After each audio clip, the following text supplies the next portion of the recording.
네, 안녕하세요. 아마 세네 탈출이 국내에서는 제일 먼저 미 공군의 6세대 전투기 NGAD가 브레이크가 걸렸다라는 소식을 전해드리면서 이게 이제 우리의 KF-21 방법론이 아마 미국에 좀 영향을 미칠 것이다. 뭐 그런 아주 국뽕스러운 말씀 한번 드린 적 있죠. 그 추세가 이제 커져서 미 해군 차세대 전투기 FA-XX도 브레이크가 걸렸습니다. 이렇게 되면은 이거는 이제 어떤 군사 사상에서 어떤 획을 긋는 흐름이 만들어지고 있는 거거든요. 그래서 이것이 결국은 영국과 일본, 이탈리아가 추진하고 있는 차세대 전투기, 6세대 전투기 GCAP도 브레이크를 걸고 있습니다. 그러면은 이제 6세대 전투기라는 컨셉 자체가 이름은 남을지 몰라도 GCAP니 뭐니 NGAD니 그냥 물 건너 가는 거예요.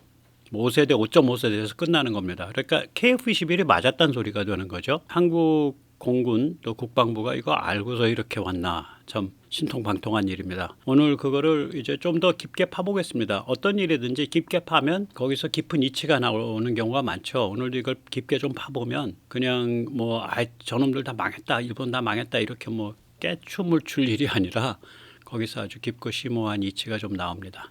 미 해군 차세대 전투기 FA-XX의 예산이 97% 삭감됐습니다. 남은 것은 날랑 3%입니다. 7월 16일 에비에이션 위크 제목 자체가 까니마 똑같다 뭐 이런 뜻이에요. 예. 그러니까 이제 미 상원의 예산 심의에서 이미 삭감되어 있는 FA-XX 예산을 아주 철저히 또 삭감했다 이렇게 나오는 거예요. 사실상 영원으로 삭감한 겁니다. 그러니까 우리가 이제 기업을 하다가 이제 폐업을 할 때 폐업 비용 들거든요. 듭니다. 마지막 정리할 때. 지금 제가 보기에는 올해 배정된 예산이라는 게 야 프로젝트 걷어치워. 근데 걷어치울 때 그 폐업 비용 줄게. 그 폐업 비용 준 거예요. 계획돼 있었던 2025년분은 작년에 계획돼 있었던 거 이게 그것도 백악관에서 오케이 사인해서 약 15억 달러입니다. 그런데 이제 세상이 바뀌니까 해군이 딱 눈치를 보고 2025년분에 대해서 이것에 약 33% 정도에 해당하는 4억 5,800만 달러로 예산을 알아서 기고 올린 거예요.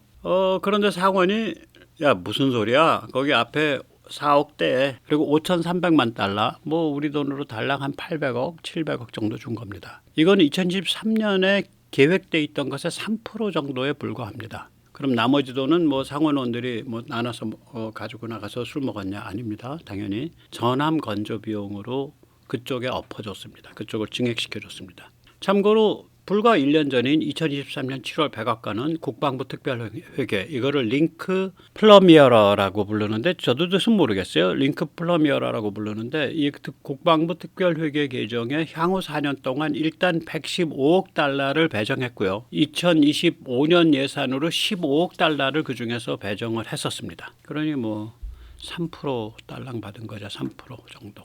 3% 조금 더 4%는 안 되고.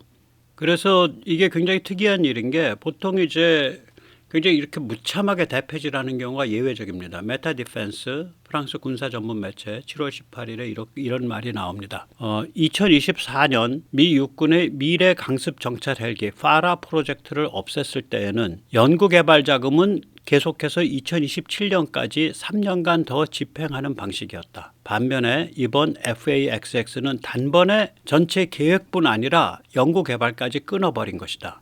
이러한 일견 과격한 조치가 이루어졌다는 것은 해군이나 롱마, 보잉, 노스롭 그루먼 같은 관련 3개 회사들이 이 과격한 조치에 동의했음을 뜻한다. 이는 매우 근본적인 변화가 진행되고 있음을 뜻한다. 뭐 이런 말을 합니다. 그러니까 우리가 멋있는 이 레이더 X 동축 반전 헬기 이거 이제 우리는 이거 될 거라고 생각을 했었죠. 파라 프로젝트에서 미래 강습 정찰 헬기에서 근데 이게 그 프로젝트 자체가 없어져 버렸어요. 근데 이제 프로젝트가 없어지면서 개발비는 계속 진행을 하고 있어요. 개발비 집행은. 근데 이 경우는 FA-XX는 폐업 비용 주고 개발 프로젝트까지 다 없애버린 거예요. 말하자면. 이런 과격한 조치 취할 때는 해군도 오케이를 했고 관련 3사도 오케이 한 거다. 그럼 이건 뭔가 굉장히 심각한 변화가 진행되고 있음을 뜻한다. 이것이 메타 디펜스의 평입니다. 여기서 잠시 세뇌 탈출 자유구독료 부탁 말씀 올리고 그리고 좀 더 깊게 파보겠습니다. 심각하고도 재미있고도 심오한 그러한 결론이 나옵니다. 아시다시피 세뇌 탈출은 광고가 잘 붙지 않습니다. 붙더라도 천천히 붙는 경향이 있습니다. 도와주시면 보다 좋은 컨텐츠로 찾아뵙는데 커다란 힘이 되겠습니다. 감사합니다. 이거 이미 세뇌 탈출에서 제가 그 7월 8일 날 지금으로부터 한 15일 전에 그 메타 디펜스를 인용을 해서 미 공군이 일찌감치 NGAD를 포기했다 이 말씀을 드렸어요. 그러니까 뭐 NGAD란 이름은 남아 있을 수 있겠죠. 근데 이제 대당 3억에서 5억 달러 들어가는 뭐 초고가 초고성능의 그러한 NGAD는 포기하고 훨씬 싸고 작고 소박한 전투기를 개발하냐 마냐 그걸 결정하자. 뭐 이렇게 지금 가고 있습니다. 미 공군이.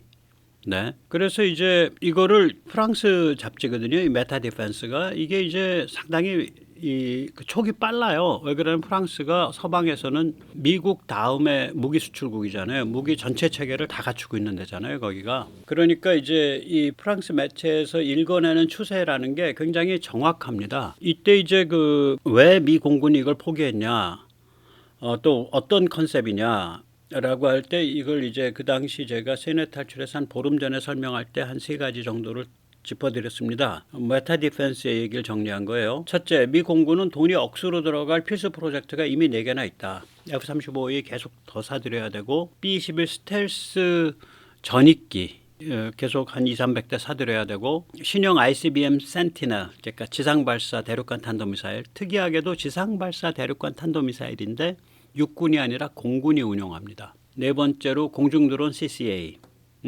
그래서 이렇게 돈 들어갈 게 4개나 있으니까 여기 뭐 더 돈 빼갖고 지금 NGAD 할 때 아니다 이렇게 문 닫아 걸기 시작했다는 얘기예요. 그래서 NGAD에서 이걸 뭐 신기술 R&D 없애고 기존 기술을 조합해서 그냥 좀 싸고 견고하고 괜찮은 한번 뭐 플랫폼을 만들든지 말든지 그렇게 해보자 뭐 이렇게 얘기가 된다는 거예요. 이거는 이제 로퍼 독트리라는 거죠. 로퍼가 이제 트럼프 정부 후기 때 국방부 차관을 한 옥스퍼드 대학 출신의 전략 기획자인데요. 전공은 수학입니다. 윌 로퍼, 닥터 윌 로퍼인데 이 사람은 이제 비싸지 않은 준수한 플랫폼을 만들고 이걸 여러 가지 용도에 맞춰서 디지털로 연속 변조하자 뭐 이런 컨셉이에요. 그런데 이제 메타 디펜스는 뭐라 그러냐면 이 로퍼 독트린을 세계에서 유일하게 지금 적용해서 하고 있는 나라는 한국이다라고 한국을 꼭 집어요. KF-21 프로젝트를. 그래서 그때 국뽕을 좀 많이 마셨죠. 아직도 좀 배가 든든합니다. 그때 국뽕 마신 걸로. 그럼 이제 그 다음번에 드는 질문이 있죠. 야, 6세대의 특징이 뭐야? 보통 한 2개 꼽죠. 6세대의 특징. 레이저 같은 에너지 무기를 사용할 수 있다. 그 다음에 6세대 전투기가 되면은 유무인 합동작전, 멈티를 할 수 있다.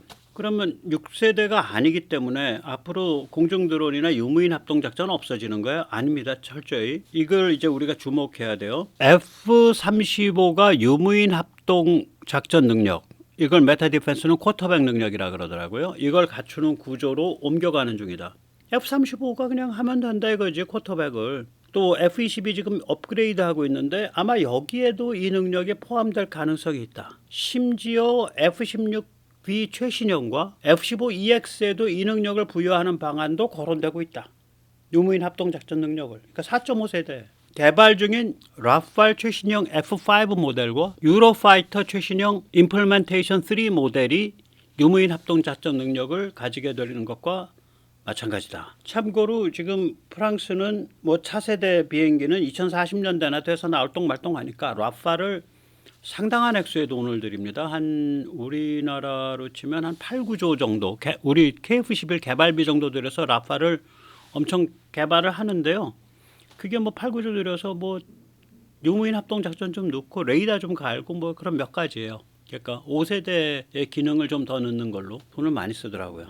네. 그다음에 이제 유로파이터도 그 비슷한 이런 업그레이드를 하려고 좀 생각을 하는 모양이에요. 그런데 이게 이제 말하자면은 이렇게 그러니까 유무인 합동작전 멈티 능력이 이게 6세대의 전유물이 아니다. 이건 지능의 문제이기 때문에 지능을 갖춘다면 뭐 기체가 뭐 4.5 플러스 4.5 플러스 정도 이상이면 다 할 수 있지 않겠냐 뭐 이런 얘기예요. 결국은 컨셉이 이제 바뀌는 거죠. 우리가 중요한 얘기입니다. 이게. 그래서 미국도 마찬가지죠. 미국은 6세대만 드론 조종하냐 5세대도 하면 되잖아. 그래서 이제 메타 디펜스는 이렇게 표현을 합니다. 미국은 드론 개발을 서둘러서 기존 전투기를 쿼터백 삼아 유무인 합동작전을 수행하는 방식으로 옮겨가는 중인 것으로 보인다. 그러니까 유민 합동 작전 능력을 뭐 5세대기를 6세대기를 만들어서 거기부터 부여하는 게 아니라 기존의 F-35에 중심을 두고 거기에 유무인 합동 작전 능력을 부여하는 그런 방식으로 가고 있다. 지금 이런 얘기를 하는 데는 제가 처음 봤어요. 근데 메타 디펜스의 이 정보망이 결코 엉터리가 아닐 거예요. 세계에서 지금 미국이랑 그래도 어떻게 해보겠다고 그 서방 2위를 굳건하게 지키고 있는 무기 수출에 있어서 지금 한국에 따라잡혔지만 신규 주문 기준으로는 그러한 그 나라의 말하자면 최고의 군사 전문 매체니까 당연히 거짓말이 아니죠. 이 정보력이 보통 정보력이 아니죠. 이 프랑스의 메타 디펜스나요, 영국의 그 브레이킹 디펜스, 영국의 또 군사 전문 매체였거든요. 이런 잡지들은 우리가 좀 메타 디펜스는 돈 좀 많이 내야 돼요. 브레이킹 디펜스는 돈 냈던가? 제가 기억이 안 나는데 그런 잡지들은 우리가 좀 주목을 많이 해야 됩니다. 왜 그러냐면 미국에서 안 나오는 얘기인데 미국을 선망하고 미국을 잘 관찰하고 있는 선수들이 내는 잡지거든요. 그래서 이 격조가 있어요. 그 관점이 아주 그 날카로운 데가 있어요. 프랑스의 매체 메타 디펜스 7월 17일에 이제 그 여기 보면은 아주 중요한 얘기가 나옵니다. 우리나라 이제 그 군사 평론가들 좀 이걸 좀 그 많이 염두에 두시기 바랍니다. 혹시 기회가 되면 지금 이걸 듣고 있다면 여기서 보면 결국 얘기는 뭐냐면 공군력의 컨셉이 바뀌고 있다. 영국, 일본의 그 GCAP도 바뀐다. 예, 차분히 읽어드리겠습니다. 앞으로 유인 전투기는 뒤편에 물러서 있고 보다 지능화된, 보다 발전된 무인기들이 전진하는 방식이 될 것이다. 이런 상황에서는 기동성, 속도, 폭장량 등 기존 전투기 성능을 판단할 때 사용되는 주요 기준이 점차 빗바라게 된다. 자율전투, 순항속도, 슈퍼크루징, 통신, 조종사 의사결정 지원 등의 중요성이 더 커진다. 미 공군이 NGAD 프로젝트를 사실상 중단한 것 역시 값비싼 6세대 기체 200대를 갖추어 봐야 화려한 장식품에 지나지 않게 될 가능성이 있기 때문이다. 6세대 전투기들이 자랑하는 전투 기능들 대부분을 값싼 드론이 대신할 수 있는 세상이 됐다. 미 공군은 대단하다. 미 공군이야말로 유인 전투기의 메카이다. 그런데 미 공군에서 스스로 유인 전투기의 역할 축소라는 혁신이 일어나고 있는 것이다. 지금 미 공군이 앞장서서 모색하고 있는 혁신이 불가피하다는 것이 증명되면 NGAD는 이름만 남고 그 내용이 완전히 바뀌게 될 것이다. 이 경우 영국, 일본, 이탈리아가 공동으로 추진하고 있는 차세대 전투기 GCAP에도 심대한 영향을 끼칠 것이다. 그러니까 결국 GCAP도 브레이크 걸릴 거다. 이렇게 이미 7월 17일 날 이야기를 해요. 이미. 아니나 달로 그 바로 다음에 GCAP 브레이크 걸리는 게 딱 나옵니다. 그러니까 이게 개코레니까요. 이 메타 디펜스 이 프랑스 애들이 7월 19일 영국 군사 매체 브레이킹 디펜스가 새 정부 차세대 전투기 GCAP에 대해 확고한 입장을 거부하고 있다. 이런 기사를 냅니다. 그리고 지금 새 정부 들어서서 그 사람이 그 키르 스타머라고 부르죠. 키르 스타머. 키어예요. 그 퍼스트 네임이, 라스트 네임이 스타머. 모르겠어요. 우리나라 언론 어떻게 표현하는지 제가 못 봤는데 키어 스타머. 이 키어 스타머 정부가 노동당 정부가 들어선 다음에 전략 방위 검토, Strategic Defense Review라는 그런 그 조사위원회를 꾸렸어요. 그래서 그 보고서가 내년에 나옵니다. 이 SDR. 이 전략방위 검토가 끝나고 보자. 지금 결론 내릴 일 아니다. GCAP하고 브레이크를 걸은 상태입니다. 이게 뭐겠어요? 이 제목을 보면 이런 뜻이에요. 새 정부 차세대 전투기 GCAP에 대해 확고한 입장을 취하기를 거부하고 있다. 전략방위 검토 끝나고 보자. 이 같은 입장을 취하고 있다. 결국 부정적이란 소리죠. 아니나 다를까 이 브레이킹 디펜스의 인용된 류크 폴라드 국방장관의 말을 보겠습니다. 다음 주에 영국, 일본, 이탈리아 국방장관이 모여 논의하기로 했습니다. 그러나 그것 때문에 지금 시작된 전략 국방 검토 SDR 위원회에 대고 이런 기체가 필요하다, 저런 기체가 필요하다 이렇게 못 박아선 안 됩니다. 또한 영국, 일본, 이탈리아 3국 국방장관 회의에서 어떤 이야기가 되든 전략 국방 검토는 그 소리에 좌지우지 돼서도 안 됩니다. 한마디로 영국이 우선이다. 영국 사정이 우선이지 당연히 우리 돈 태우고 시간 태워야 되는데 그러니까 차분히 전략 국방 검토에서 그걸 진행을 하고 여긴 또 국가 간의 관계도 있고 그러니까 이 영국, 일본, 이탈리아 사이는 그건 그것대로 굴러가고 결론은 전략 국방 검토에서 나오는 대로 결론을 따라가겠다. 결국 안 하는 방향으로 가는 거죠. 그건 크게 내용이 바뀌는 방향으로 가는 겁니다. 이게 운을 띄우고 있는 거죠. 아마 마찬가지일 겁니다. 이게 왜 그러냐면 이탈리아나 일본도 야, 미국이 저렇게 가고 있어. 쟤들 돈 억수로 쓰고 엄청나게 고민 많은 애들인데 스스로 저길로 가? 야, 우리가 근데 무슨 잘난 척하고 뭐 세상에 없는 비행기 첨단 비행기 만들 필요 있겠냐?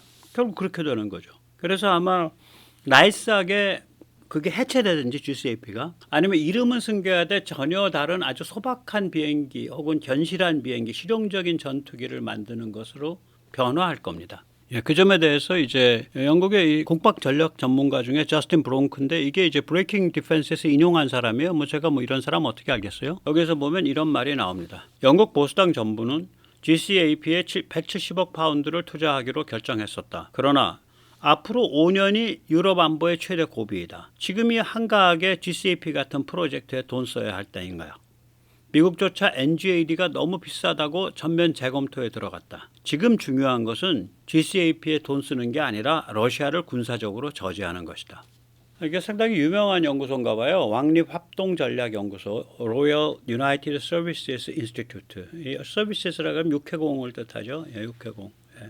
그래서 이제 영국이 GCAP에서 발을 빼는 걸 에드벌룬을 띄우고 있는 게 브레이크를 걸고 내년에 그 전략 그 국방 그 보고서 평가서가 나오면 전략 국방 평가서가 나오면 그거 보고 결정하겠다 하면서 이제 브레이크 걸고 발을 빼기 시작하는 거죠.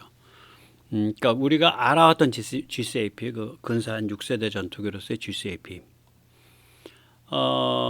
그런데 그러면 GCAP 6세대 전투기 프로젝트가 꽝 됐다. 그래가지고 좋다 막 깨춤추면 바보죠.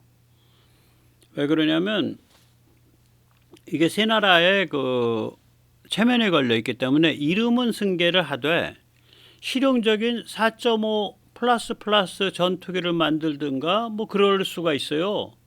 KF-XX 만드는 수가 있어요. 이게 나오게 되면 KF-21과 정면 충돌이 나요. 그러니까 6세대 GCAP는 끝났어. 근데 만약에 야 어차피 유로파이터 지금 영국 공군도 그런 얘기 하거든. 유로파이터 1930년대 말부터 이거 다 없애야 돼 지금. 37년 이때까지야 우리 목표는. 그건 영국도 그래. 이탈리아도 그래. 일본은 F2 일본향 F-16 개조기 F2 없애야 돼. 그것만 해도 뭐 한 3,400대 되는데 그거 뭐 기본 수요가 있는데 우리가 F-35보다 조금 더 F-35스러운 거 이번에 돈 좀 모아서 하나 얼른 개발해 갖고 쓰지. 6세대 갈 게 아니라 뭐 이렇게 해서 F-35보다 조금 못한 거. 그러나 F-35 기능을 앞으로 계속 구현할 수 있는 거. KF-21 아니에요. 약간 더 몸집 큰 거. 그런 거 개발해서 나오는 수 있다니까요, 지금. 그러니까 6세대 GCAP가 망했다고 우리가 좋아할 일이 아니야. 오히려 거기 가서 돈 쓰고 국력 낭비하는 게 좀 흉악한 심보로 말하자면 우리한테 신관이 편해요. KF-21과 정면 충돌하는 쪽으로 내려올 수가 있어요. 4.5 플러스나 뭐 4.999로. 골 때린다니까요, 지금 이게 상황이. 그래서 일본 6세대 전투기 프로젝트 망했다 이렇게 깨춤을 추는 사람들을 저는 밀스퍼거라고 부릅니다. 약간 야스퍼거 증후군처럼 밀리터리도 이게 뽕을 너무 많이 맞으면은 밀스퍼거라고 부르더라고요. 보처강이라는 분이 그런 말을 해요. 밀스퍼거 재밌는 얘기죠. 혹은 밀리타지죠. 밀리터리가 아니라 밀리타지. 밀리 판타지 세계에서 사는 사람들. 어렸을 때 좀 침을 덜 뱉어서 그래. 그래서 그때 그 유치찬란한 근성이 나이 들어서 남아 있는 거예요. 어렸을 때 그 유치찬란한 걸 침 많이 뱉고 나쁜 짓 많이 하면서 다 그 소진을 했으면 그 인간의 유치찬란 총량 불변의 법칙이라는 게 있기 때문에 어렸을 때 소진했으면 나이 들어서 안 나오는데 어렸을 때 너무 얌전하게 사셔가지고 연세가 드셨는데 갑자기 밀리타지 밀스퍼거가 되는 그런 경우가 있죠. 밀리타지는 백모의 용어입니다. 하도 기가 차가지고 엉터리 소리 막 하니까 아이고 참. 그래서 아까도 말씀드렸듯이 이제 까딱하면 영국, 일본, 이탈리아가 손잡고 KF-XX를 만드는 수가 있어요. 이미 KF-21을 만드는 방법론을 우리가 보여줬기 때문에 한국 애들이 하듯이 저렇게 하면 되는 거 아니야? 라고 딱 영감을 받으면 그 방법 따라서 하게 되면 살벌한 물건 나오는 수 있어요. 그러니까 이게 이미 제가 이거 소개했었죠. 이게 메타 디펜스의 7월 1일자 기사입니다. 여기 보면 KF-21 때문에 미국 유럽 4.5세대 몽땅 망하게 된 실존적 위기다. 뭐 이 정도 얘기예요, 결국. 네. 그러니까 KF-21 20대 최초 양산키로 한 서울의 결정이 유럽 항공업계를 위협하는 이유. 제목이 그겁니다. 기사의 제목이. 그래서 제가 소개를 해드린 적이 있죠. 이미 우리가 어떤 방법론을 쓰고 어떤 전략을 쓴다는 걸 알기 때문에 이걸 고스란히 카피해가지고 거기는 실력이 우리보다 훨씬 더 깊게 축적되어 있는 무시무시한 나라들이니까 고스란히 카피해가지고 세 나라가 힘 모아서 가볍게 4.999세대, 5.001세대를 만드는 수가 있다니까요. 6세대 가서 놀면 우리 마음 편한데 좀 골 아파요. 예. 그래서 이때 이제 그 유럽 쪽에서 혹은 일본도 마찬가지죠. 우리 방법들을 읽어냈거든. 이게 뭐냐면은 실용적이고 탄탄한 플랫폼을 만들고 이거를 계속 연속적으로 진화 변주시키는 그런 방법론을 지금 한국 애들이 쓰고 있다. 근데 이 방법론은 유무인 합동으로 이행되고 있는 지금 추세에 정확하게 부응하는 방법론이고 이 방법론을 쓸 거예요. 미국도. 그러면 이거 무슨 얘기냐면 근데 이 방법론은 한국이 뭐 규정한 방법론이 아니고 실제로는 2018, 2019년에 미 국방부의 차관을 지낸 윌 라퍼 박사가 정리한 방법론이에요. 그래서 오늘 이제 그 얘기를 조금 더 드리죠. 애초부터 두 개의 노선이 있었습니다. SOS 노선과 POP 노선입니다. 라파 박사의 노선은 POP 노선입니다. 그러니까 제가 이 둘 다 있는 말이에요. 이 약어는 없는데 System of Systems, Program of Programs 둘 다 약어는 있어요. 원래 이제 NGAD란 용어가 처음 나온 것은 2015년입니다. 이 얘기 이제 국내에서 아마 제가 처음으로 정리해 드릴게요. 미국의 NGAD 차세대 전투기. 그러니까 2015년에서 2018년까지 즉 오바마 말기 트럼프 초기 때의 4년 동안에는 휘황찬란한 초고급 초고가 기체를 얘기를 했어요. 그래서 그때 나온 말이 뭐냐면 NGAD는 모든 시스템의 종합한 시스템이다. System of Systems다. 이 얘기를 한 거예요. 근데 이제 트럼프 후기 때 윌 로퍼 차관이 2019년에서 2021년까지 근무를 했다고요. 한 2, 3년. 그래서 이 사람이 뭐 자기가 덕트린이라고 이름을 안 붙였는데 특이한 얘기를 해서 그걸 로퍼 덕트린이라고 사람들이 이름을 붙여줬어요. 이게 뭐냐면 NGAD는 기체 이름이 아니야. NGAD는 여러 무기체계 프로그램들을 연동 융합하는 거야. Program of Programs. NGAD 목적이 뭐야? Next Generation Air Dominance. 4세대 공중 지배잖아. 꼭 기체일 필요가 없어. 무슨 초고급 초고성능 기체일 필요가 없어. 여러 무기들을 정확하게 조합할 수 있으면 돼. 그래서 결국 뭐냐면 비교적 저렴하고 각각이 특수 목적에 특화되어 있으며 각각이 무기 수명이 짧은 대여섯 개 무기 체계를 통합하면서 그 무기 체계들을 연속해서 진화시켜 간다. 그래서 디지털 방식으로. 그래서 이거를 센츄리 시리즈, 그러니까 지금 오른쪽에 나와 있는 게 그렇게 그 연속 변주 진화한 비행기가 있거든요. 대표적으로 꼽히는 게 그 아래에서 두 번째 있는 F-100 슈퍼 세이버를 기초로 해서 F-101 부두, F-102 델타 대거, F-105 썬더치프, F-104 스타파이터 연속 진화를 했다고요. 연속 변주. 그러면서 이게 한 50년 정도 사용됐어요. 이 패밀리가. 이것처럼 연속 진화해야 된다. 그래서 이 자기의 방법론을 그 윌 라퍼 차관은 디지털 센츄리 시리즈, 그러니까 디지털 엔지니어링을 많이 사용하는 센츄리 패밀리 같은 옛날에 그런 방법론이다 이렇게 얘기를 하죠. 그래서 이거를 이제 프로그램 오브 프로그램스 그러니까 POP죠. 아까 시스템 오브 시스템스는 SOS고. 그런데 이제 2021년에 이제 바이든 정부 들어서면서 바이든이 공군 장관에 프랭크 캔달이라는 사람을 꼽았다고요. 이 사람이 이제 올해 초까지 이제 한 말이 뭐냐면 NGAD는 F-21을 승계하는 최상의 기체이며 모든 시스템의 종합판이며 대당 3억에서 5억 달러쯤 나갈 겁니다. 이렇게 얘기를 했어요. 그러니까 다시 SOS로 돌아간 거예요. 그러니까 애초에 SOS로 시작했고 중간에 로퍼 박사가 POP로 바꿨고 캔달이 다시 한 4년 정도 SOS로 돌아간 거예요. 그러다가 이제 해보니까 이 산이 아닌가비요. 로퍼 말이 맞았나비요. 이렇게 된 거예요. 올해 중반부터. 그래서 프로그램 오브 프로그램스 POP로 다시 온 겁니다. 그러니까 SOS, POP, SOS, POP 이렇게 울퍽질퍽 울퍽질퍽. 덕분에 한국이 15년 시간 벌었죠. 그러니까 이게 이제 보세요. 물리적 시간이 일단 8년 벌은 거 아니에요.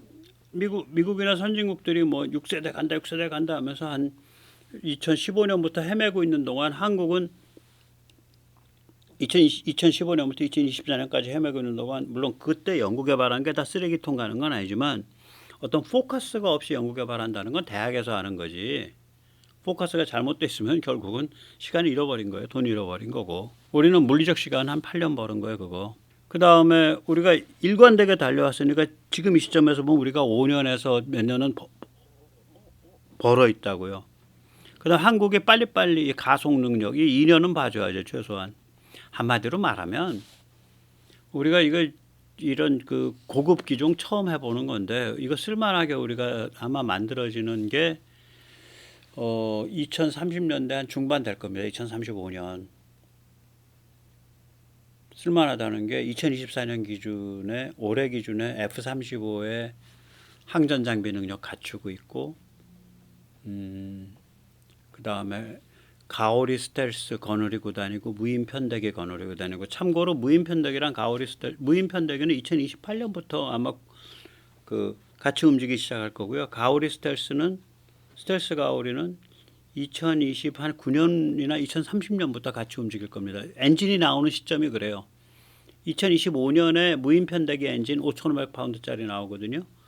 그 다음에 2028년인가에 그 스텔스 가오리에서는 10,000파운드짜리 나와요.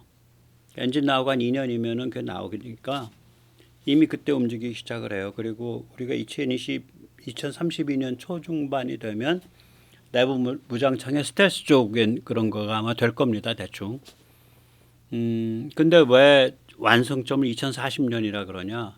그거는 무인 전투기 때문에 그렇습니다. 무인 전투기 엔진이 그게 15,000파운드짜리 얘기하는 거예요. 그게 그냥 말이 쉬워가지고 KF-21 뭐 엔진 가리 할 때 쓴다 그러는데 물론 거기에 쓸 수도 있겠지. 그러나 실제 노림수는 그거보다 더 살벌한 거예요. 무인 전투기. 유인 전투기는 엔진을 수입해서 쓰면 돼. 무인 전투기는 엔진을 수입을 못해요. 미사일 기술 통제 체제 때문에. 그게 이제 14,000, 15,000파운드짜리가 2035년쯤 나오니까 걔에 기초한 무인 전투기거든요. 그 정도 되면 전투기 엔진이죠. 아니 FA50급 엔진인데 그거보다 센데 그게 2040년에 나오죠. 그래서 2040년에 그 KF-21이 완성된다 어쩐다 그 얘기가 그 얘기예요. 실제로 이제 제가 추정하기에는 스텔스 버전 나오고 가오리까지 거느리고 돌아다니는 거가 다 되면 그게 2030년대 한 초중반쯤 될 거다라고 봅니다. 그러면 그 시점이 어떤 시점이냐? 지금 NGAD 한다 만들다 하고 막 헤매고 있고 뭐 한다 만들다 하고 헤매고 있으니까 그 시점이 미국이나 일본이나 영국이 쓸만한 4.99세대 한 5.001세대 첫 비행 시작할 무렵이에요. 우리가 많이 앞서 있는 거라고. 처음부터 이 길을 왔기 때문에. 야, 그럼 우리 공군이나 저기 뭐하고 그 저기 어디야 그 뭐 저기 우리 저기 국방부가 무지하게 똑똑한가요? 카이는 똑똑한 게 아닙니다. 공군이 규정해 준 거예요. 국방부가 규정해 준 거 아니에요. 카이는 정해진 스펙을 정해진 예산과 정해진 돈을 가지고 아주 쌈박하게 개발해내고 그걸 생산해내는 능력 그걸로 이미 충분한 거예요. 근데 스펙을 정하는 거는 당연히 전투기는 고객이 정하죠. 최고급 고객인데 또 ADD 같은 데서도 같이 조사하고 정할 거고. 그래서 아무튼 뭐 그게 뭐 이걸 선견지명으로 내다봐서 그렇게 된 건지 우리 형세 자체가 뭐 크고 화려한 걸 할 수가 없으니까 없는 돈 아껴가면서 없는 시간 아껴가면서 해야 되니까 절실한 마음 하나로 하다 보니까 대박을 치게 된 건지 모르겠는데 아무튼 우리가 간 길이 맞은 거예요. 우리가 KF-21로 간 길이.